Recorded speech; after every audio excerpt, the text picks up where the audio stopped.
अस्सलाम वालेकुम दोस्तों, वेलकम टू अनदर वीडियो। आज मैं एक बहुत ज़्यादा सेंसिटिव मामले पर बात करने वाला हूँ। सेंसिटिव मामला इसलिए क्योंकि इस मामले को लेकर के बहुत ज़्यादा लोगों ने पब्लिसिटी बटोरी है और इस मामले पर बोलने पर 14 लोगों की गिरफ्तारी हो चुकी है। जी हाँ दोस्तों, आज मैं तालिबान को लेकर के बात करने वाला हूँ। जैसा कि आप लोग जानते हैं कि इस तालिबान को लेकर के नसीरुद्दीन शाह ने भी बहुत ज़्यादा पब्लिसिटी बटोर ली है, बट मैं आज यहाँ पर नसीरुद्दीन शाह के बारे में बात करने नहीं आया हूँ। रियल मुद्दा यह है कि आज के दिन यानी कि फ्राइडे के दिन तालिबान सरकार का गठन कर सकता है। यही न्यूज निकल करके सामने आ रहा है। तो हम लोग इस वीडियो में देखेंगे कि तालिबान में सरकार गठन होने से पहले पंजशीर का मुद्दा अभी तक सॉल्व हुआ है या नहीं, या तालिबानी लीडर्स पंजशीर को छोड़ करके ही अफगानिस्तान में सरकार का गठन कर लेंगे।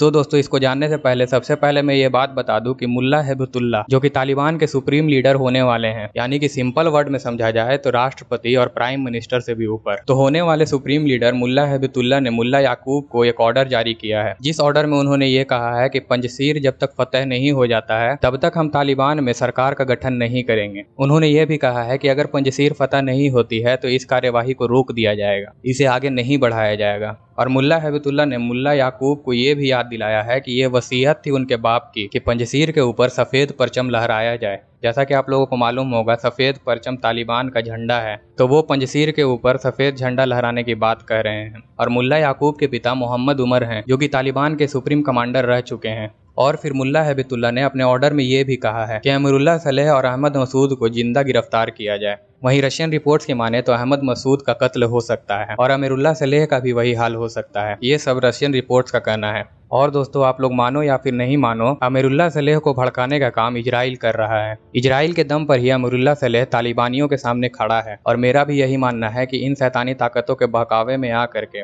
अमीरुल्लाह सलेह और अहमद मसूद लड़ेंगे और फिर ये दोनों मारे भी जाएंगे। बट अगर बातचीत से ये मसला हल हो जाए तो ज़्यादा अच्छा है। मैं या फिर बहुत सारे अमन पसंद मुसलमान ये नहीं चाहेंगे कि वहाँ पर खून की नदियाँ बहें और मुसलमानों का खून बहते देख ये शैतानी ताकतें खुश हों। और हम लोग सबों को ये रिजल्ट तो मालूम पड़ ही गया है, चाहे अहमद मसूद या फिर अमीरुल्लाह सलेह तालिबान से जंग करते हैं, वहाँ पर नुकसान सिर्फ पंजशीर के लोगों का होगा और जो होना है वो तो हो करके ही रहेगा, इसको कोई बदल नहीं सकता है। और फिर दोस्तों, बहुत सारे तालिबानी लीडर्स का ट्विटर हैंडल खंगालने के बाद और उन लोगों के ट्वीट्स को ट्रांसलेट करके पढ़ने के बाद, जो कि सारे के सारे पश्तो भाषा में थे, उन सारे ट्वीट्स को पढ़ने के बाद पता ये लग रहा है कि पंजशीर पर चढ़ाई करने के लिए तालिबान की सेना पूरी तैयार है। और फिर जिस समय मैं ये वीडियो रिकॉर्ड कर रहा हूँ उस समय तालिबान की आर्मी आधा पंजशीर के अंदर घुस चुकी है।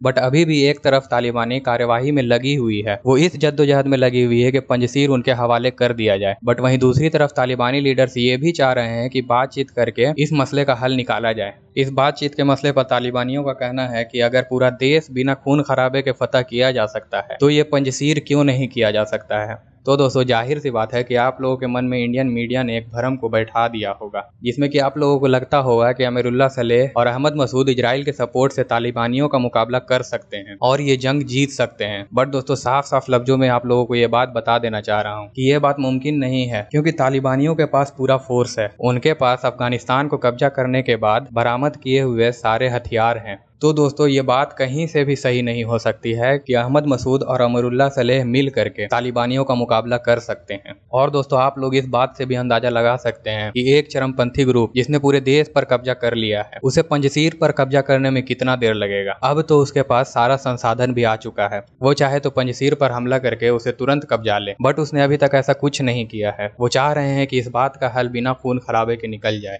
कि एक रिपोर्ट में मैंने ये बात पढ़ी कि तालिबान के लोग पंजशीर के लोगों से बात कर रहे हैं और उन लोगों से अपील भी किया है। तालिबानियों ने पंजशीर के लोगों से कहा है कि आप लोग अपने लीडर से बात कीजिए, उन्हें समझाइए कि तालिबान बातचीत करने के लिए तैयार है। जब देश फतह हो चुका है तो देश के अंदर खून खराबा करना ठीक नहीं है। अमीरुल्लाह सलेह सिर्फ शैतानी ताकतों का सपोर्ट लेकर के इतना उछल रहा है, जो कि किसी भी सूरत हाल में कामयाब नहीं हो पाएगा। और तालिबानियों ने यहाँ तक कह दिया कि मसूद अगर चाहे तो उन्हें अफगानिस्तान की सियासत में भी जगह दी जाएगी, वो चाहे तो उन्हें पंजशीर के गवर्नर के रूप में उन्हें पद दे दिया जाएगा। तो दोस्तों, जाहिर सी बात है कि आप लोगों के मन में ये सवाल उठ रहा होगा, तालिबान इतना मेहरबान क्यों हो रहा है। तो दोस्तों, मेरा यही मानना है कि खून इधर बहे या फिर उधर, खून बहेगा तो अफगानियों का ही। और इजराइल जैसा शैतान भी यही चाहता है कि वहाँ पर खून खराबा हो और अफगानियों का खून बहे, क्योंकि इजराइल ने यह बात कहा था कि अच्छा हुआ कि अफगानिस्तान को अमेरिका ने छोड़ दिया। तो इसका साफ साफ मतलब यही है कि वो वहाँ पर खून खराबा चाहता था, अफगानियों का खून बहाना चाहता था। वो चाहता था कि ये लोग आपस में लड़े और मरे, क्योंकि शैतान को सिर्फ तमाशा देखना अच्छा लगता है। तो दोस्तों अब आगे आगे देखते हैं क्या होता है, क्या शांति से सारा काम हो जाता है या फिर कुछ खून खराबा भी होगा। और मेरी और अमन पसंद मुसलमानों की दुआ यही है कि शांति से सारा काम हो जाए, वहाँ पर शांति से सरकार का गठन हो जाए, और बिना खून खराबे के ये सब अगर हो जाता है तो तालिबान की तरफ से ये शैतानी ताकतों के मुंह पर जोरदार तमाचा होगा। उन्हीं शैतानी ताकतों पे जो अफगानिस्तान में खून खराबा चाहते हैं। मुसलमानों का खून बहते हुए देखना उन्हें पसंद है, उन्हें इस बात से मजा आता है कि मुसलमानों का खून बह रहा है। तो दोस्तों आप लोग भी दुआ कीजिए कि वहाँ पर सारा चीज शांति से हो जाए